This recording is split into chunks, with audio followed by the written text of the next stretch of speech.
وَلَقَدْ يَسَّرْنَا الْقُرْآنَ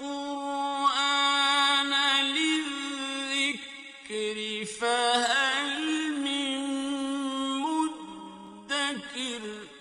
اور ہم نے قرآن کو سمجھنے کے لیے آسان کر دیا، تو کوئی ہے جو سوچے سمجھے۔ صوت القرآن، قرآن کی آواز۔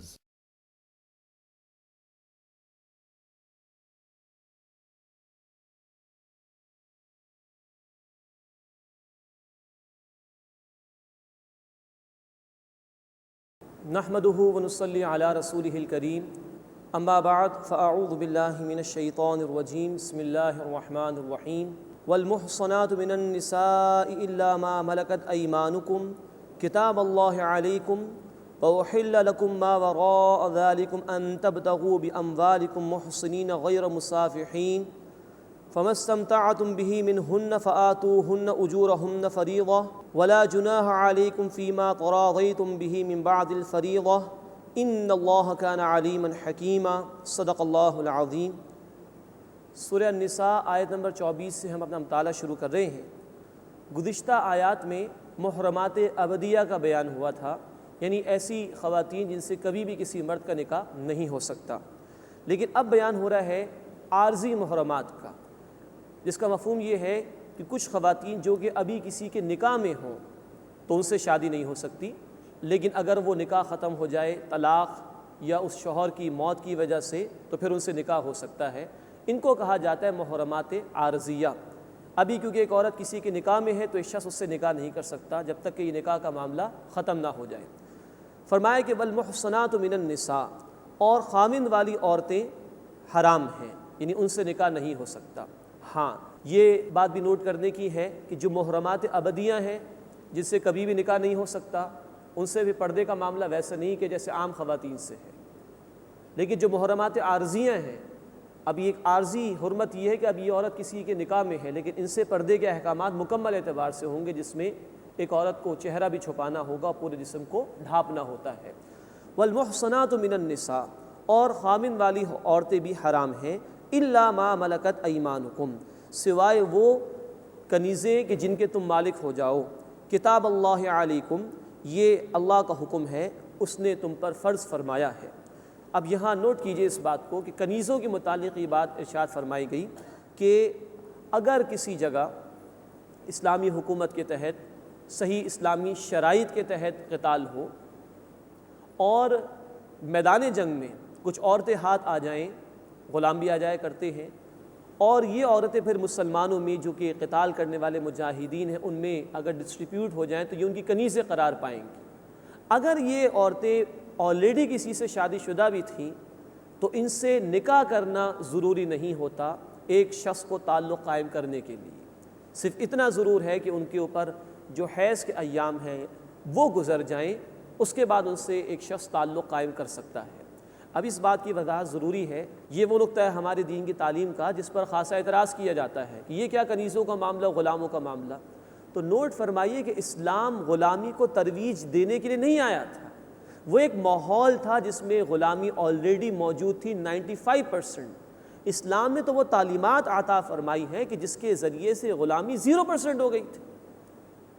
کہیں کفارے کی صورت میں کہ غلام کو آزاد کرو، کبھی کہا جا رہا ہے جو خود کھاؤ انہیں کھلاؤ، جو خود پہنو انہیں پہناؤ۔ یہ ملازمین کے ساتھ نہیں ہے، یہ غلاموں کے ساتھ ہے، اور اگر ان کے ساتھ تم نے بدسلوکی کی تو قیامت کے دن جواب دہی کرنی پڑے گی۔ یہ تعلیمات دین نے عطا فرمائی تھیں اس عارضی مسئلے کو سولو کرنے کے لیے۔ یہی وجہ ہے کہ آج مسلم دنیا میں کہیں آپ کو کوئی شخص غلام نظر نہیں آئے گا، کوئی کنیز بنتی ہوئی عورت نظر نہیں آئے گی۔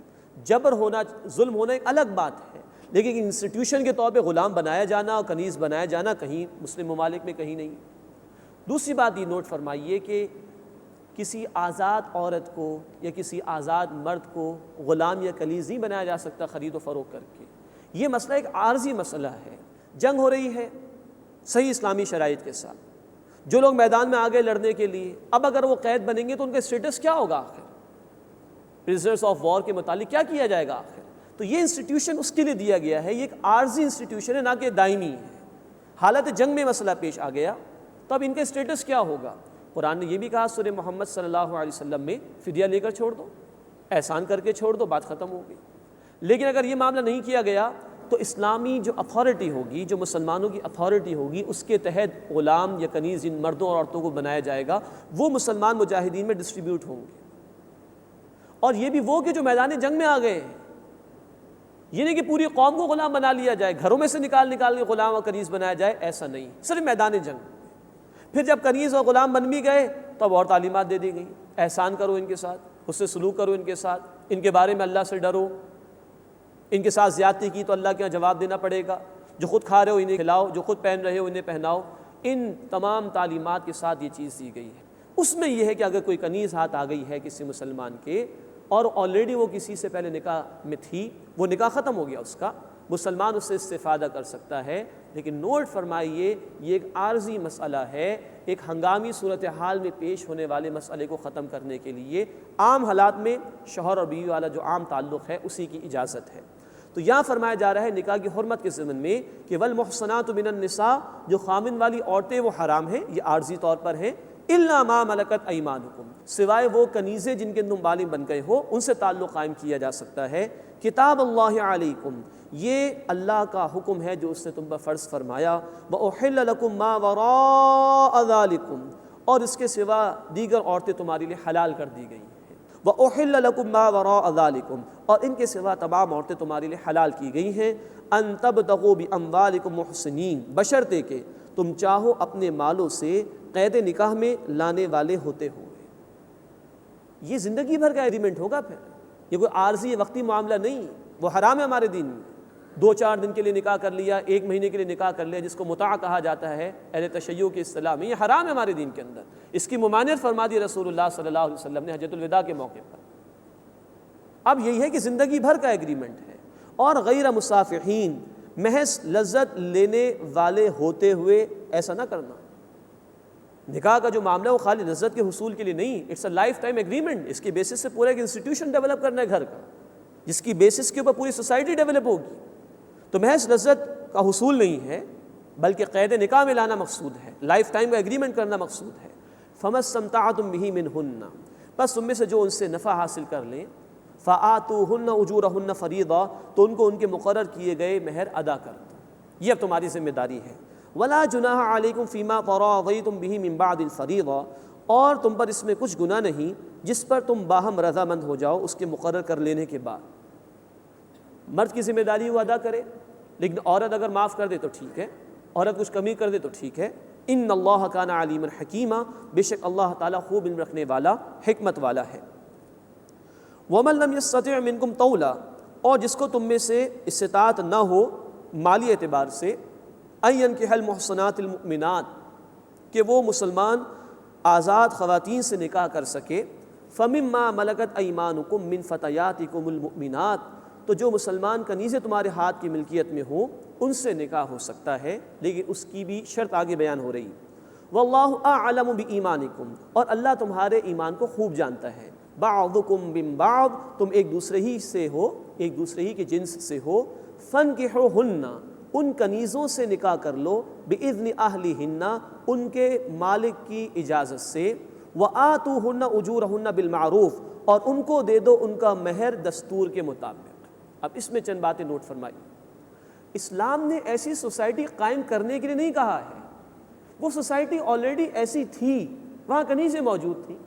تو ایک شخص جس کے لیے ایک آزاد مسلمان خاتون سے نکاح کرنا ممکن نہیں تھا مالی اعتبار سے، کیونکہ مہر بھی زیادہ ہوگا، اخراجات بھی زیادہ ہوں گے، تو اس کو یہ آپشن دیا گیا کہ وہ چاہے تو کسی کنیز سے نکاح کر لے اس کنیز کے مالک کی اجازت سے۔ یہ عارضی مسئلہ ہے، جہاں تک مالک کا معاملہ ہے وہ اپنی کنیز سے استفادہ کر سکتا ہے، اس کے لیے کوئی نکاح کا مسئلہ نہیں، کوئی مہر کی ادائیگی کا معاملہ نہیں۔ لیکن کوئی اور شخص کسی کنیز سے نکاح کرنا چاہتا ہے جو کسی مالک کی ملکیت میں ہے، تو اس شخص کو اس مالک سے اجازت لینی ہوگی۔ اب اگر وہ مالک اجازت دے دے تو اس سے اس شخص کا نکاح ہو جائے گا، مہر بھی اس کو ادا کرنا ہوگا۔ مزید نوٹ فرمائیے، جب مالک کی اجازت سے کنیز کا نکاح ہو گیا تو اب مالک اس عورت سے استفادہ نہیں کر سکتا، اس سے تعلق قائم نہیں کر سکتا، خدمت لے سکتا ہے وہ الگ بات ہے، لیکن وہ تعلق اب قائم نہیں ہو سکتا، اب اس عورت کا نکاح کہیں اور ہو گیا ہے۔ فَانْكِحُوهُنَّ بِإِذْنِ أَهْلِهِنَّ وَآتُوهُنَّ أُجُورَهُنَّ بِالْمَعْرُوفِ، سو ان کے مالک کی اجازت سے ان سے نکاح کر لو اور ان کو دے دو ان کے مہر دستور کے مطابق۔ محصنات غیر مصافحات، نکاح کی قید میں لینے والے ہوتے ہوئے، نہ کہ محض لذت کا حصول کرتے ہوئے۔ یہاں بھی یہ کہ یہ نکاح کنیز سے بھی چاہے ہو رہا ہے تو یہ پوری زندگی میں نبھانے کا معاملہ ہوگا، خالی لذت کا حصول نہیں ہے، یہ لائف ٹائم کا ایگریمنٹ ہوگا۔ ولا متخذات اخدان، اور نہ ہی آشنائی کرنے والیاں اور چوری چھپے ہو کر ایسا کوئی کام ہو، بالکل علی الاعلان ہوگا۔ نکاح ہی تو ہے جو علی الاعلان ہوتا ہے، وہ تو زنا ہے جو چوری چھپے کیا جاتا ہے۔ اب آپ ان الفاظ سے نوٹ فرمائیے کہ نکاح کی حیثیت کیا ہے ہمارے دین میں۔ لائف ٹائم کا ایگریمنٹ، صرف لذت کا حصول نہیں، مہر کی ادائیگی بھی اس میں شامل ہے، یہ چوری چھپے ہوئے جانے والا معاملہ نہیں بلکہ علی الاعلان ہوگا۔ پاکیزگی کے ساتھ اس رشتے میں منسلک ہونے کی تلقین ہمارے دین نے کی ہے، یہ تعلیم ہمارے دین کی ہے، جس کے پاکیزہ نتائج کیا ہو سکتے ہیں؟ بچوں کو ماں کی گود میں پرورش کا موقع ملے گا، معاشرے کو ذمہ دار افراد میسر آ سکیں گے۔ یہ ڈیوائن ورژن ہے معاشرتی تعلیمات کا۔ ایک ورژن وہ ہے جو آج ہم مغرب کی سوسائٹی میں دیکھتے ہیں، خاندانی نظام برباد ہو چکا، نکاح کا معاملہ ختم ہو گیا، طلاق کی کوئی شرع ہی نہیں رہی، اس سے کہ نہ نکاح ہو رہے نہ طلاق کا کوئی معاملہ ہے۔ ہمیں خود ڈیسائیڈ کرنا چاہیے، آیا ہم ڈیوائن ورژن کو پسند کرتے ہیں جس میں گھر مضبوط ہے، جس میں خاندان مضبوط ہے، جس میں سوسائٹی مضبوط ہے، یا ہمیں وہ معاشرہ چاہیے کہ جس میں آج ایک عورت کھلونا بن کر رہ گئی ہے، ایک ماں کہتی ہے کہ میری اولاد مجھے سال میں ایک مرتبہ کرسمس کے موقع پر کارڈ بھیجتی ہے تو میں خوش ہو جاتی ہوں، جس میں اعتبار نہیں ہے کہ اس اولاد کے والد کا نام کیا ہے۔ ہمیں خود فیصلہ کرنا چاہیے، ہم ڈیوائن ورژن کو پسند کرنا چاہتے ہیں یا اس ورژن کو کہ جو اللہ کی تعلیمات سے کوسوں دور اور انسانیت کو تباہی کی طرف لے جانے والا ہے۔ اللہ ہمیں اپنی تعلیمات پر عمل کرنے کی توفیق عطا فرمائے۔ فَإِذَا أُحْصِنَّ، پھر جب یہ کنیزیں نکاح میں آ جائیں، فَإِنْ أَتَيْنَ بِفَاحِشَةٍ، پھر اگر وہ بے حیائی کا کام کریں، فَعَلَيْهِنَّ نِصْفُ مَا عَلَى الْمُحْصَنَاتِ مِنَ الْعَذَابِ، تو ان پر نصف سزا ہے اس کے مقابلے میں جو آزاد عورتوں پر ہے۔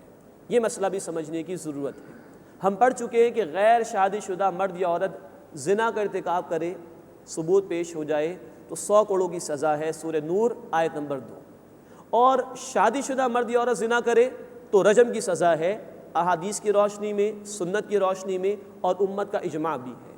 یہاں یہ مسئلہ بیان کیا جا رہا ہے کہ کوئی کنیز اگر جرم کا ارتکاب کرے، یعنی زنا کا جرم، تو اس پر آدھی سزا ہوگی اس کے مقابلے میں جو آزاد عورت کو دی جائے گی۔ اس پر امت کے علماء کا اتفاق ہے، چاہے یہ کنیز شادی شدہ ہو یا غیر شادی شدہ، آدھی سزا دی جائے گی، یعنی 100 کوڑے تھے آزاد عورت کے لیے تو اس کو 50 کوڑے لگائے جائیں گے، چاہے شادی شدہ ہو یا غیر شادی شدہ۔ اور اسی پر قیاس کیا علماء نے، غلام کی بھی یہی سزا ہے کہ غلام بھی اگر ارتکاب کرے تو 50 کوڑے اس کو لگائے جائیں گے۔ اس کی وجہ یہ ہے کہ جو کنیز یا غلام ہوا کرتے ہیں وہ ایک جبر کے تحت زندگی بسر کرتے ہیں، کسی کے سپرویژن میں زندگی بسر کرتے ہیں، ان کے لیے بے حیائی کے ارتکاب کے مواقع نسبتاً کم ہیں، پھر ان کو خاندان کی سپورٹ بھی حاصل نہیں ہوا کرتی عام طور پر، تو ان کے لیے کم چانسز ہیں گناہ کے ارتکاب کے، اور حفاظت اور سپورٹ بھی کم ہے۔ ان کے مقابلے میں آزاد مرد اور عورت، ان کے لیے چانسز بھی زیادہ ہیں، امکانات بھی زیادہ ہیں، ان کو پھر نکاح کے بندھن کی سپورٹ بھی حاصل ہے، خاندان کی سپورٹ بھی حاصل ہے۔ ان تمام سپورٹس کے بعد اگر وہ ارتکاب کرے تو ان کو پوری سزا ہے، لیکن غلام اور کنیز کے لیے بالاتفاق آدھی ہی سزا ہے 50 کوڑوں کی۔ ذَلِكَ لِمَنْ خَشِيَ الْعَنَتَ مِنْكُمْ، یہ تم میں سے اس کے لیے ہے جو اندیشہ کرے برائی میں پڑنے کا، یعنی جو شخص کسی کنیز سے نکاح پر تیار ہو رہا ہے، یہ اس کے لیے جس کو اندیشہ ہو کہ وہ گناہ میں ملوث ہو جائے گا۔ فرمایا وَأَن تَصْبِرُوا خَيْرٌ لَكُمْ، اور اگر تم صبر کرو تو یہ تمہارے لیے بہتر ہے۔ اس سے کہ بہرحال کنیز جو بھی ہو وہ ان اخلاق کی حامل نہیں ہو سکتی جو کسی آزاد عورت کے اخلاق ہوں گے، جو شریف زادی ہو، جس کو خاندان کی سپورٹ حاصل ہو۔ اور پھر یہ کہ کنیزوں کو بھی معاشرے میں کوئی زیادہ اچھی نگاہوں سے کوئی نہیں دیکھتا ہوگا۔ وَأَن تَصْبِرُوا، اور اگر تم صبر کرتے رہو، خیر لکم، یہی تمہارے لیے بہتر ہے۔ واللہ غفور الرحیم، اور اللہ تعالیٰ بہت بخشنے والا، مسلسل رحم فرمانے والا ہے۔ یرید اللہ لیبین لکم، اللہ چاہتا ہے کہ تمہارے لیے واضح فرما دے، یہ احکامات ہیں اس کے۔ وَيَهْدِيَكُمْ سُنَنَ الَّذِينَ مِن قَبْلِكُمْ، اور چاہتا ہے کہ تم سے پہلے لوگوں کے طریقوں کی تمہیں ہدایت عطا فرمائے۔ اللہ ہمیشہ سے موجود ہے، خاندانی نظام ہمیشہ سے یہی رہا ہے، شوہر اور بیوی کا تعلق، اس کے ذریعے سے گھر کی تعمیر اور اس کے ذریعے سے پھر معاشرے کی تعمیر۔ تو اللہ نے جو ہدایات انسانیت کی بھلائی کے لیے پہلے عطا فرمائی، اللہ وہ تمہیں بھی عطا فرما رہا ہے۔ وَيَتُوبَ عَلَيْكُمْ، اور چاہتا ہے کہ تم پر نظر کرم فرمائے۔ وَاللَّهُ عَلِيمٌ حَكِيمٌ، اور اللہ خوب علم رکھنے والا، حکمت والا ہے۔ اللہ تو یہ چاہتا ہے، لیکن جو اللہ کے نافرمان ہیں، خصوصاً یہود کی طرف اور منافقین کی طرف بھی اشارہ ہے، وہ کیا چاہتے ہیں؟ وَاللَّهُ يُرِيدُ أَن يَتُوبَ عَلَيْكُمْ، اللہ تو یہ چاہتا ہے کہ تمہاری طرف توجہ فرمائے۔ وَيُرِيدُ الَّذِينَ يَتَّبِعُونَ الشَّهَوَاتِ أَن تَمِيلُوا مَيْلًا عَظِيمًا، اور اب اشارہ ہو رہا ہے یہود و منافقین کی طرف۔ اللہ چاہتا ہے کہ تم پر نظر کرم فرمائے، لیکن یہود و نصارہ یا یہ مشرکین، یہ اللہ کے باغی، یہ کیا چاہتے ہیں؟ وَيُرِيدُ الَّذِينَ يَتَّبِعُونَ الشَّهَوَاتِ أَن تَمِيلُوا مَيْلًا عَظِيمًا، اور جو لوگ خواہشات کی پیروی کرتے ہیں وہ چاہتے ہیں کہ تم رائے ہدایت سے پھر جاؤ بہت ہی دور۔ وہ چاہتے ہیں کہ برسہ برس سے چیزیں چلی آ رہی ہیں ہمارے ہاں، یہ عورت کو میراث میں حق دے دیا گیا، یہ یتیموں کی کفالت کی بات ہو رہی ہے، یہ نکاح کا حکم دیا جا رہا ہے، یہ زنا سے منع کیا جا رہا ہے۔ یہ بات ان کو بری لگ رہی تھی، معاذ اللہ، یہ بات ان کو پریشان کن لگ رہی تھی۔ تو اللہ نظر کرم فرمانا چاہتا ہے، اللہ ہدایت دینا چاہتا ہے، اور اللہ کے باغی و نافرمان چاہتے ہیں کہ تم برائیوں میں پڑے رہو، نافرمانی میں پڑے رہو، چاہے نظام تباہ ہو جائے، چاہے گھر برباد ہو جائے، چاہے سوسائٹی تباہی سے دوچار ہو جائے، وہ یہ چاہتے ہیں۔ وَيُرِيدُ الَّذِينَ يَتَّبِعُونَ الشَّهَوَاتِ أَن تَمِيلُوا مَيْلًا عَظِيمًا، اور وہ لوگ جو خواہشات کی پیروی کرتے ہیں وہ چاہتے ہیں کہ تم رائے ہدایت سے بہت زیادہ دور پھر جاؤ۔ یرید اللہ ان یخفف عنکم، اللہ چاہتا ہے کہ تم سے بوجھ کو ہلکا فرما دے۔ طرح طرح کی رسومات، طرح طرح کا جبر جو لوگوں نے قائم کر دیا تھا اس معاشرے کے اندر، اور آج بھی طرح طرح کی رسومات ہیں، اللہ کی نافرمانی پر مبنی کام ہے، اللہ ہلکا فرمانا چاہتا ہے، اللہ آسانی فرمانا چاہتا ہے۔ سورہ البقرہ آیت 185 میں کہا گیا یرید اللہ بکم الیسر ولا یرید بکم العسر، اللہ تمہارے لیے آسانی فرمانا چاہتا ہے، تمہیں مشکل میں ڈالنا نہیں چاہتا۔ وہی بات یہاں پر فرمائی گئی یرید اللہ ان یخفف عنکم، اللہ چاہتا ہے کہ تم سے بوجھ کو ہلکا فرما دے۔ وخلق الانسان ضعیفا، اور انسان کمزور پیدا کیا گیا ہے۔ اس اللہ کو پتہ ہے کہ یہ میرا بندہ کمزور ہے، اس اللہ ہی نے رحمت فرما کر یہ ہدایات عطا فرمائی جس میں سراسر ہمارا ہی بھلا ہے، ورنہ ہماری عقل، ہم کمزور ہیں، وہ محدود ہے، ہمارا علم وہ محدود ہے، ہماری صلاحیتیں وہ محدود ہے، ہم اپنے نفع نقصان کو واقعتاً سمجھ نہیں سکتے، اللہ سمجھتا ہے۔ واللہ یعلم وانتم لا تعلمون، اللہ جانتا ہے تم نہیں جانتے، اس نے جو کچھ عطا فرمایا وہ سراسر ہماری بھلائی کے لیے ہے۔ اب حفاظت مال کا ذکر آ رہا ہے، ہم نے دیکھا کہ یتیموں کے حوالے سے بھی گفتگو آئی، پھر عورتوں کے حقوق کے ضمن میں بات آئی، وراثت کے حوالے سے بات آئی، اب حفاظت مال کے ضمن میں ایک اور حکم، یا ایھا الذین آمنوا، اے وہ لوگوں جو ایمان لائے ہو، لا تأکلوا اموالکم بینکم بالباطل، آپس میں اپنے مال ناحق طریقے پر مت کھاؤ۔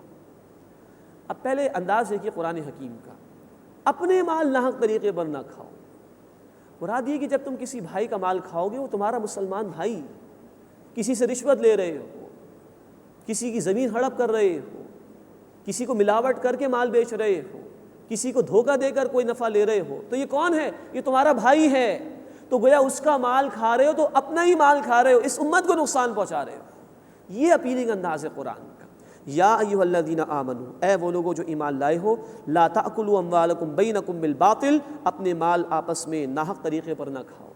اللہ کے رسول صلی اللہ علیہ وسلم نے فرمایا، مسلم شریف کی روایت ہے، کہ دعا کی قبولیت میں سب سے بڑی رکاوٹ مال حرام ہے، قبول نہیں ہوتی دعا۔ ایک اور روایت ہے مسند احمد میں، آپ صلی اللہ علیہ وسلم نے فرمایا، حرام مال سے پلا ہوا جسم جہنم کا ہی مستحق ہے، وہ جنت میں داخل نہیں ہو سکتا۔ اللہ ہمیں رزق حلال کی توفیق عطا فرمائے اور اسی پر قناعت کرنے کی توفیق عطا فرمائے۔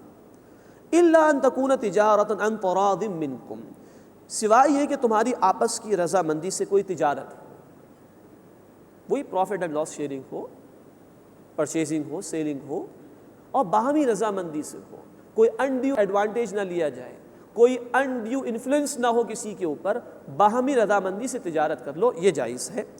اس کے بعد حرمت جان، حفاظت جان کے حوالے سے حکم دیا جا رہا ہے، ولا تقتلوا انفسکم، اور اپنے آپ کو قتل نہ کرو۔ پھر سماعت فرمائیے، ترجمہ یہی ہوگا اس کا، اپنے آپ کو قتل نہ کرو۔ حالانکہ انسان کسی دوسرے کو ہی قتل کرے گا، مراد کیا ہے؟ تم اپنے کسی بھائی کو قتل کر رہے ہو تو یہ کون ہے؟ اگر مسلمان ہے تو اس امت مسلمہ کا حصہ ہے، تم اور وہ مل کر امت بنتے ہو، تو اپنے بھائیوں کو قتل مت کرو۔ پھر سوچو، آج ایک بھائی کو قتل کر رہے ہو تو جو عورت بیوہ ہوگی اس کا وبال تم پر جائے گا کہ نہیں؟ جو بچے یتیم ہوں گے اس کا وبال تم پر جائے گا کہ نہیں؟ وَلَا تَقْتُلُوا أَنفُسَكُمْ، اپنے آپ کو قتل نہ کرو۔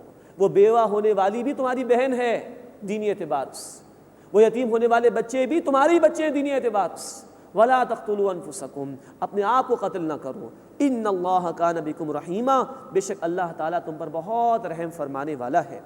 اس کے بعد بڑی سخت سزا بیان کی جا رہی ہے جو کسی کو قتل کر دے اس کے لیے۔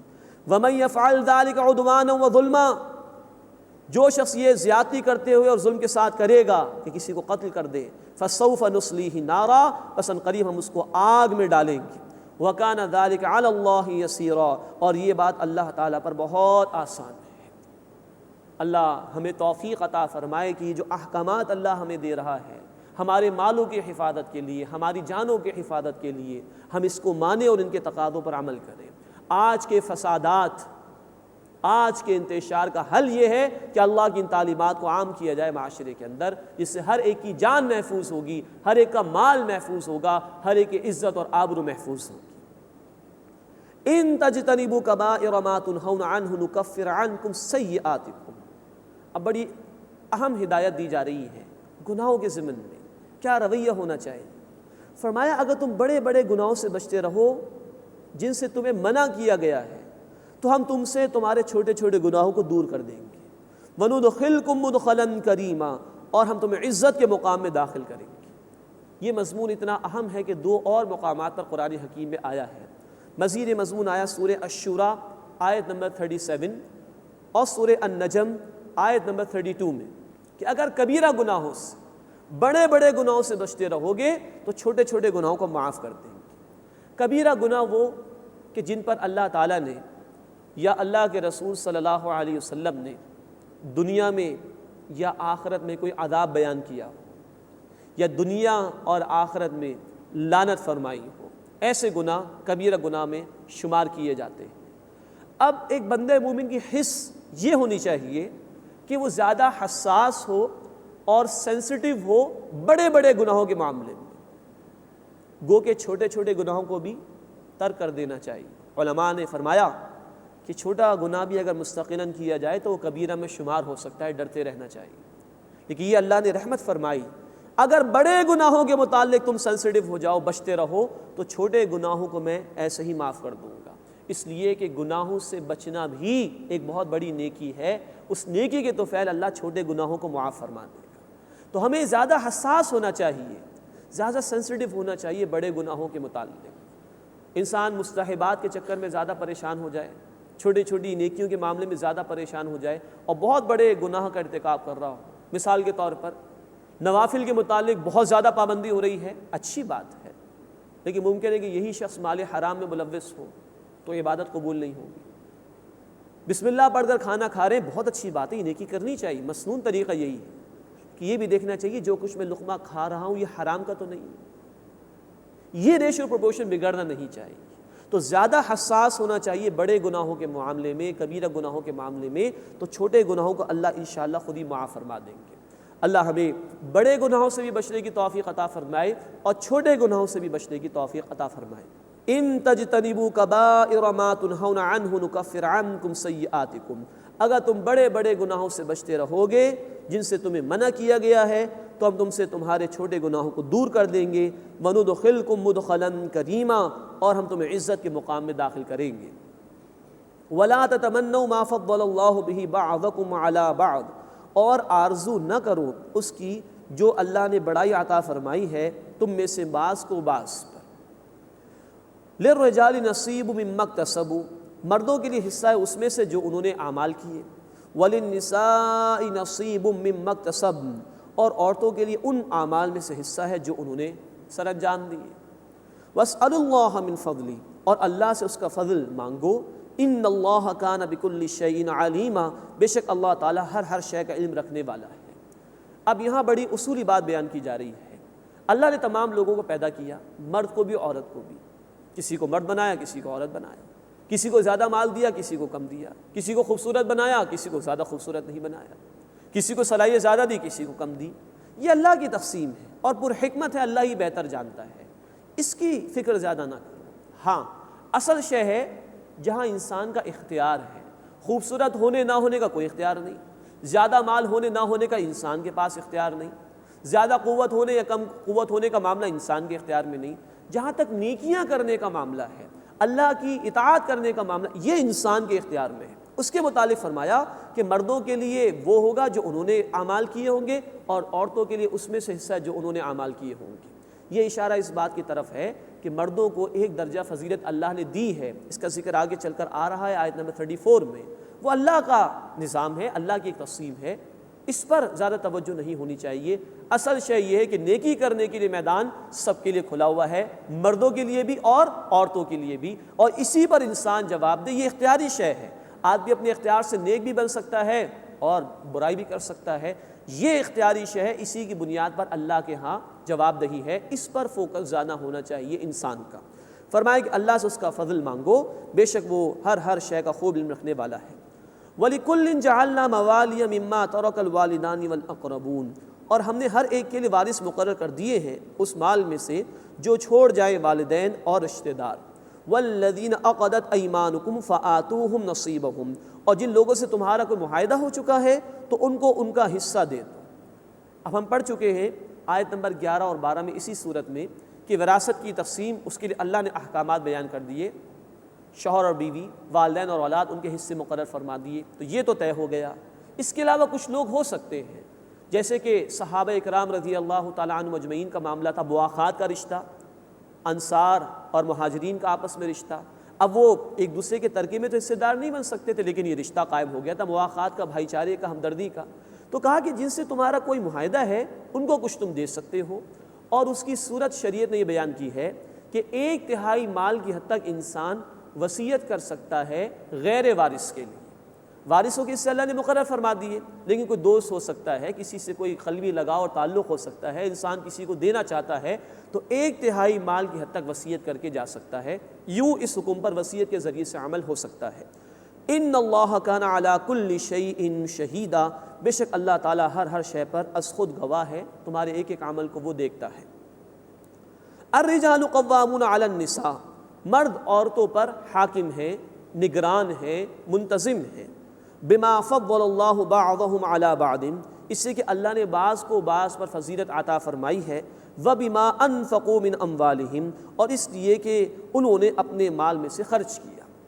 اب یہ آیت بھی بعض لوگوں کے لیے سمجھنا بڑی دشوار ہو جاتی ہے کہ مردوں کو حاکم بنا دیا گیا تو گویا عورتوں کی تذلیل کی جا رہی ہے، معاذ اللہ ثم معاذ اللہ۔ یا خواتین سمجھتی ہیں کہ مردوں کو ایک درجہ اوپر رکھ کے ہمیں کمتر ثابت کیا جا رہا ہے، معاذ اللہ ثم معاذ اللہ۔ یہ اللہ کا حکم ہے، پہلی بات تو ہمیں تسلیم کرنا چاہیے۔ الرجال قوامون علی النساء، قوام کے معنی حاکم کے بھی ہیں۔ حاکم ایک ریاست کا انتظام سنبھالتا ہے تو ذمہ دار ہوتا ہے وہ، اس کے معنی منتظم کے بھی ہیں، مینیجر کے بھی ہیں، یعنی گھر کا انتظام کرنے والا۔ تو اللہ تعالیٰ نے مرد کو ایک درجہ اوپر رکھا ہے گھر کے نظام کو چلانے کے لیے۔ دنیا کے ہر ادارے کے اندر اس ادارے کو آرگنائزڈ وے میں چلانے کے لیے ضرورت ہوتی ہے کہ فائنل اتھارٹی کسی ایک فرد واحد کے پاس ہو، تبھی ادارہ صحیح طور پر کام کر سکے گا۔ کسی بھی ملک کے 2 وزیر اعظم نہیں ہو سکتے، اگر ہو جائیں تو انتشار ہوگا۔ کسی بھی ملک کے 2 صدر نہیں ہو سکتے، اگر ہو جائیں تو نظام بگڑ جائے گا۔ ایک ہی ہوتا ہے ٹاپ پر۔ تو گھر میں ایک درجہ اوپر رکھا گیا مرد کو، اور اس کی وجہ بھی بیان کی گئی، بما فضل اللہ بعضهم علی بعض، اس لیے کہ اللہ نے بعض کو بعض پر فضیلت عطا فرمائی ہے، وبما انفقوا من اموالہم، اور اس لیے کہ انہوں نے اپنے مال میں سے خرچ کیا۔ فضیلت یہ ہے کہ خاص طور پر جو باہر کے کام ہیں جس میں جسمانی مشقت زیادہ درکار ہے، اس سے مناسبت رکھتا ہوا جسم اور صلاحیت اللہ نے مرد کو عطا فرمائی۔ عورت کو اللہ نے مامتا دی ہے اور نرمی اس کی مزاج میں رکھی ہے جو مناسبت رکھتی ہے بچوں کی تربیت اور پرورش کے ساتھ۔ تو باہر کے کام نسبتاً مشقت والے وہ مرد کے حوالے کیے گئے۔ پھر یہ کہ مرد ہی ہے جو مہر بھی ادا کرتا ہے، بیوی کا نان نفقہ بھی ادا کرتا ہے، بچوں کی پرورش بھی کرتا ہے، پورے گھر کا نظام چلاتا ہے، خرچ کرتا ہے، کما کر لاتا ہے، وہی مناسب تھا اس بات کی کہ اس کو گھر کا منتظم بنایا جائے۔ اور انہی الفاظ میں نوٹ فرمائیے خواتین کی تکریم بھی ہے کہ تم اپنے گھر پر بیٹھ کر رہو اور تمہاری ضروریات تمہارے ڈور اسٹیپ پر تمہیں پہنچائی جائیں۔ گویا باہر کی معاشی مصروفیات، مشقتیں اور جس میں نہ جانے کتنے گناہوں کا ارتکاب بھی ہو سکتا ہے، کتنے مصائب آ سکتے، ان سب سے محفوظ کر دیا عورت کو اللہ تعالیٰ۔ یہ ہے ڈیوائن ورژن جس میں عورت گھر میں رہے، اس کی ضروریات اس کے گھر میں آ کر مل جائیں اس کو، اور گھر کی ملکہ بن کر بیٹھ جائے۔ ایک ورژن وہ ہے جو آج ترقی کے نام پر، شوبز کے نام پر عورت کے ساتھ کیا جا رہا ہے ویسٹرن سوسائٹیز کے اندر، کہ عورت کو گھر سے باہر نکال کر باہر کھڑا کر دیا گیا، وہ بچے بھی پالے، وہ گھر کی ضروریات بھی پوری کرے، اور وہ کاروبار بھی کرے، وہ مسکراہٹیں بھی بکھیرتے رہے لوگوں کے سامنے۔ کیا بھیانک نتائج نکل رہے وہاں پر، وہ ہمارے سامنے ہے کہ خاندانی نظام برباد ہو چکا۔ گورباچوف کو کہنا پڑا اب ہمیں ایک ایسی تحریک چلانی چاہیے کہ جو عورت گھر سے باہر آ گئی ہے اس کو دوبارہ اس کے گھر میں اس کو پہنچا دیا جائے۔ الرجال قوامون علی النساء، مرد عورتوں پر حاکم ہیں، نگران ہیں، منتظم ہیں۔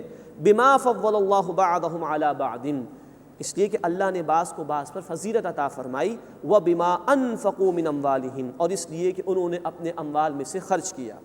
اب اس کے بعد عورتوں کا ذکر آ رہا ہے، نیک بیویوں کا ذکر آ رہا ہے۔ وہ کیسی ہوتی ہیں؟ فرمایا فالصالحات قانتات حافظات للغیب بما حفظ اللہ، بس جو نیک عورتیں ہیں وہ تابع فرمان ہیں، عدم موجودگی میں حفاظت کرنے والی ہیں اللہ کی حفاظت سے۔ نیک بیویاں اپنے شوہروں کی فرما بردار ہوتی ہیں اور ان کی غیر موجودگی میں اللہ کی حفاظت سے، اللہ کے حکم کے تحت گھر اور بچوں اور مال کی حفاظت کرتی ہیں۔ یہ ہے جو عورت کا اصل مقام ہے۔ اللہ کے رسول صلی اللہ علیہ وسلم فرماتے ہیں اگر اللہ کے بعد کسی کو سجدہ کرنے کی اجازت ہوتی تو میں بیویوں کو حکم دیتا کہ وہ اپنے شوہروں کو سجدہ کریں۔ اندازہ کیجئے اس چیز کا۔ یوں اللہ رب العزت نے دونوں کو بیلنس کیا، مرد کے مقام کو بھی بیان کیا، عورت کے مقام کو بھی بیان کر دیا۔ مرد کی فضیلت کا بھی ذکر آ گیا، عورتوں کی تکریم کا بیان بھی آ گیا۔ اس کے بعد گھریلو معاملات کے اندر کبھی نزاع پیدا ہو جاتا ہے، کبھی ناشاکی پیدا ہو جاتی ہے، تو شریعت نے اس نظام کو، گھر کی زندگی کو برقرار رکھنے کے لیے کچھ اسٹیپس عطا کیے ہیں، کچھ تدریجی احکامات عطا کیے ہیں۔ اب اس میں سے کچھ کا بیان اس مقام پر آ رہا ہے۔ فرمایا کہ واللاتی تخافون نشوزہن فعظوہن واہجروہن فی المضاجع واضربوہن، اور تمہیں ڈر ہو عورتوں کی طرف سے بدخوئی کا، بغاوت کا، بے عملی کا، نافرمانی کا، فعظوہن، پس انہیں سمجھاؤ، یہ پہلا اسٹیپ ہے۔ نمبر 2 واہجروہن فی المضاجع، انہیں بستروں میں تنہا چھوڑ دو، علیحدہ کر دو۔ نمبر 3 واضربوہن، اور ان کو مارو۔ یہ الفاظ بھی آج لوگوں سے ہضم نہیں ہوتے، جدت پسند لوگ، یہ کیسی بات قرآن نے کہہ دی، عورتوں کو مارو پیٹو، ایسی بات ہو رہی ہے قرآن حکیم میں۔ دین کا مزاج اگر سامنے نہ ہو تو اسی طرح کے اشکالات پیدا ہوتے ہیں، اور اللہ رب العزت پر اعتماد نہ ہو تو اسی طرح کی باتیں سامنے آتی کہ یہ بات کیسے آگے قرآن۔ پہلے تسلیم کیجئے کہ اللہ کا حکم ہے، مان لیجئے اللہ رب العزت نے تلقین کی ہے، اس میں حکمتیں۔ دین یہ چاہتا ہے کہ آخری حد تک اس نظام کو ٹوٹنے سے بچایا جائے اور گھر کی بات کو گھر کے اندر ہی سولو کرا دیا جائے، یہ بات باہر نہ جائے۔ تو مرد کو کہا جا رہا ہے کہ اگر بیوی سے کوئی اندیشہ ہے بغاوت کا، نافرمانی کا، پہلا مرحلہ اسے سمجھاؤ، اس سے بات نہ بنے تو اب بستر میں علیحدہ کر دو، ابھی بھی بات گھر سے باہر نہیں جا رہی، اور اس سے بھی بات نہ بنے تو مارو۔ اب اس مارنے کی تشریح اللہ کے رسول صلی اللہ علیہ وسلم سے ملے گی یا صحابہ کرام رضی اللہ تعالی عنہم اجمعین سے ملے گی؟ اللہ کے رسول صلی اللہ علیہ وسلم نے فرمایا کہ مار ایسی نہ ہو جس سے چوٹ آئے۔ نمبر 2 آپ صلی اللہ علیہ وسلم نے کبھی بھی کسی زوجہ محترمہ پر ہاتھ نہیں اٹھایا۔ نمبر 3 ابن عباس رضی اللہ تعالی عنہ فرماتے ہیں جب اسے پوچھا گیا مار کس چیز سے ہو، انہوں نے مسواک کی ڈنڈی دکھائی کہ یہ مسواک ایسی ہلکی شے سے مار سکتے ہو، بس یہ تنبیہ، اس کے سوا کچھ بھی نہیں۔ یہ ہے تشریح کی۔ اور یہ بھی کیوں؟ ممکن ہے کسی معاشرے میں، کسی گھر میں کبھی کوئی عورت ایسی ہو کہ اس کو راہ راست پر لانے کے لیے سختی کرنی پڑ جائے. تو قرآن نے آپشن دیا ہے. ضروری نہیں کہ ہر گھر میں ہر مرد یہ کام کرے، ضروری نہیں ہے. یہ قرآن نے ایک آپشن دیا ہے صرف اس لیے اس گھر کے نظام کو انٹیکٹ رکھا جائے جو آج ان معاشروں میں جہاں قرآن کی تعلیمات پر عمل نہیں ہو رہا برباد ہو چکا ہے، خاندانی نظام تباہ ہو چکا ہے. اس خاندانی نظام کو انٹیکٹ رکھنے کے لیے گھر کے اندر یہ 3 اسٹیپس اللہ تعالیٰ نے عطا فرمائے ہیں.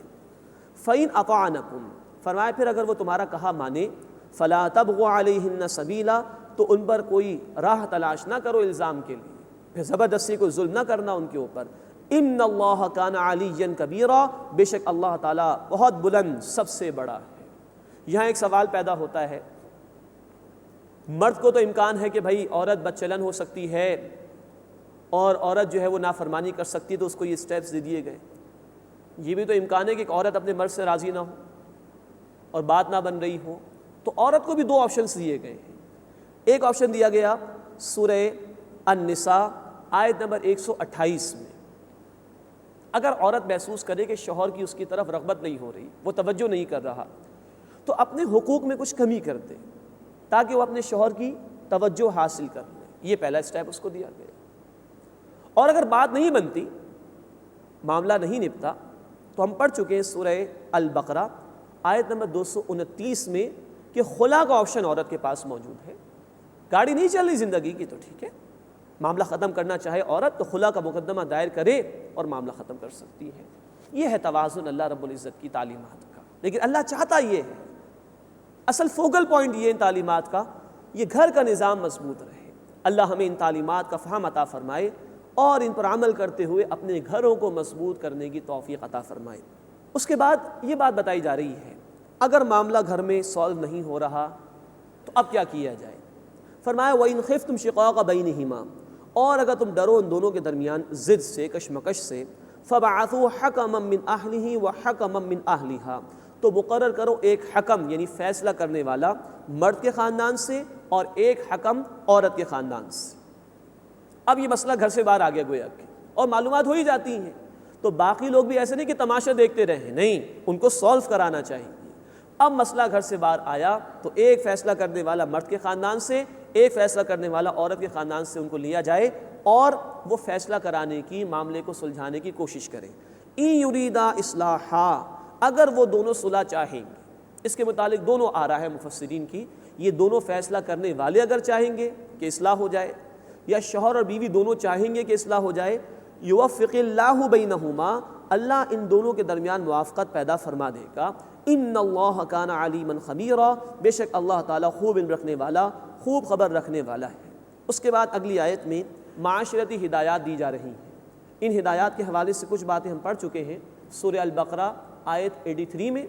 مزید یہ معاشرتی ہدایات آئیں گی سورۃ الانعام رکو نمبر 19 اور سورہ بنی اسرائیل رکو نمبر 3 اور 4 میں. ہمارا دین ایک مکمل نظام زندگی ہے. جہاں وہ گھر کی زندگی کے لیے رہنمائی دیتا ہے، وہاں دیگر حقوق العباد کو ادا کرنے کا حکم بھی دیتا ہے. جہاں یہ دین اللہ کی عبادت میں نماز، روزہ، زکوٰۃ، حج کا حکم دیتا ہے، وہاں بندوں کے ساتھ حسن سلوک کا بھی حکم دیتا ہے. اب یہی خوبصورت تعلیمات نوٹ فرمائیے.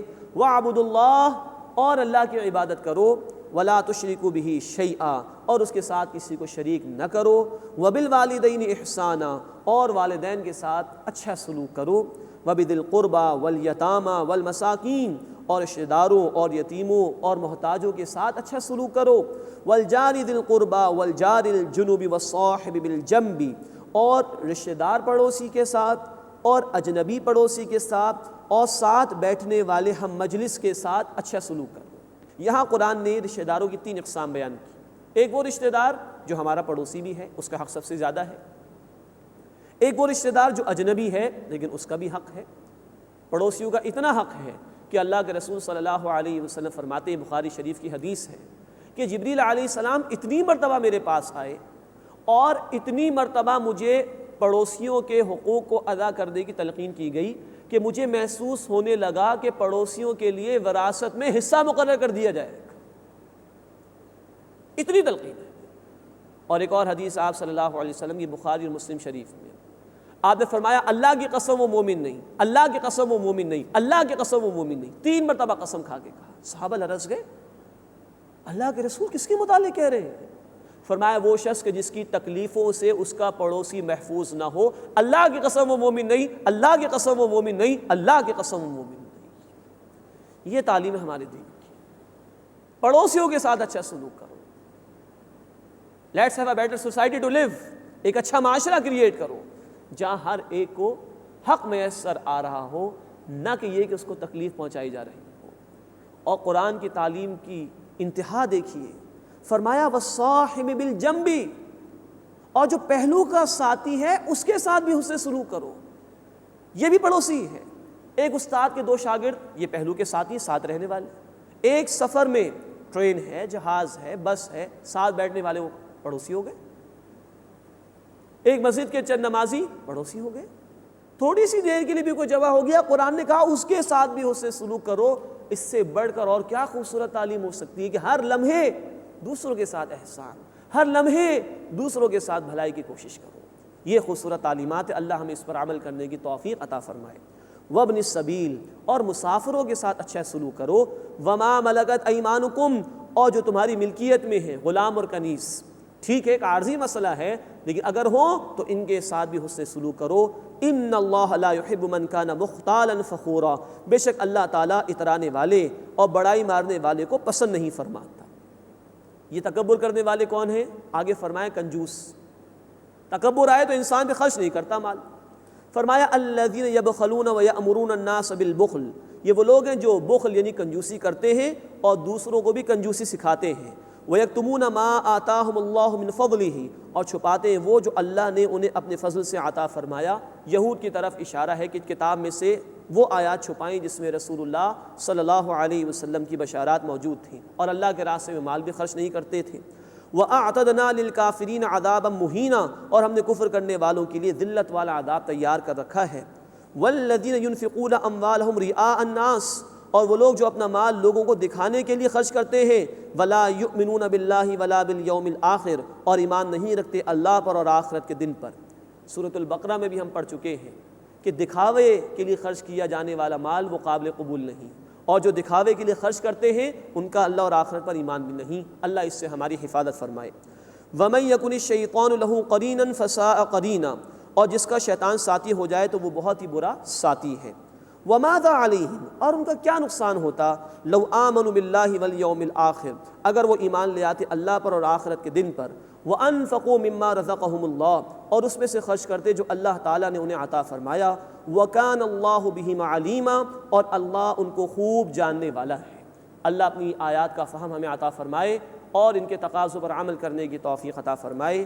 وآخر دعوانا ان الحمد للہ رب العالمین۔